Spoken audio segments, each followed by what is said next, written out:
The Wealth Choice: Success Secrets of Black Millionaires by Dennis Kimbro, co-author of the best-selling Think and Grow Rich, A Black Choice, with the Napoleon Hill Foundation. Narrated by Mark Khalil. Chapter 1. Decision. Resolve now that you will not be poor. The second law of wealth.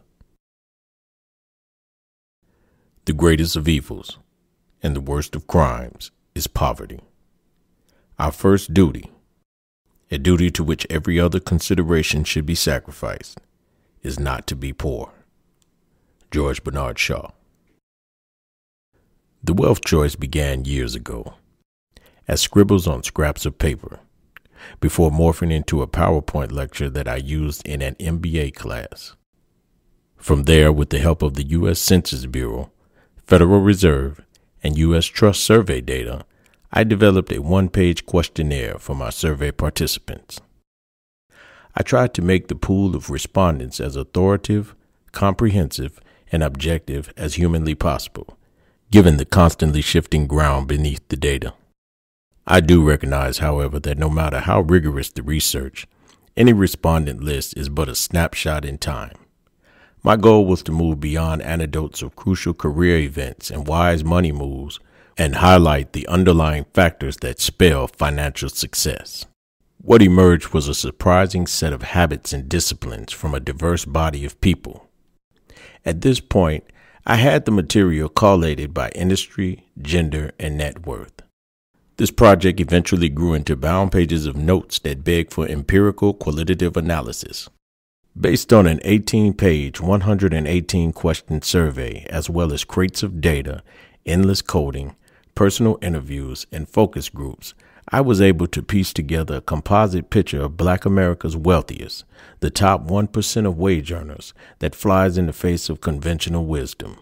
To keep the search moving, I cast a broad net, combing the country for Black men and women who had attained millionaire status.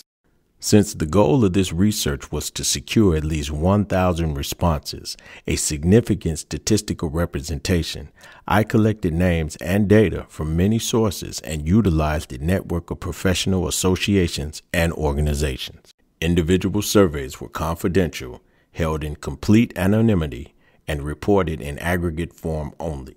Respondents did not sign the survey. In short, there was little need for me to know any proprietary information. Although the eventual choice of respondents was a decidedly statistical objective call in order to remain true to the core data, I decided early on to omit athletes, celebrities, and entertainers, a subject that I will address in full detail later. I felt that if I were to crack the code on Black millionaireship, it would be best to focus on those participants whose wealth wasn't fleeting or temporary.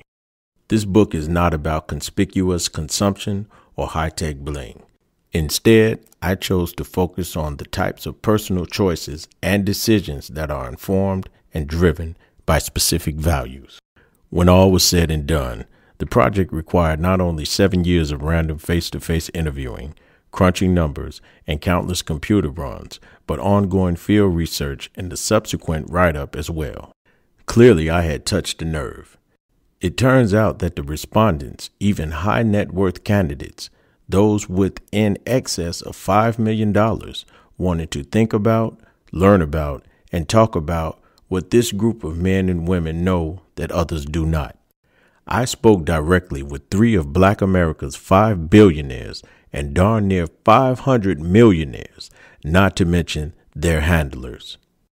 My ultimate objective is to highlight how you, the reader, can create your own fortune.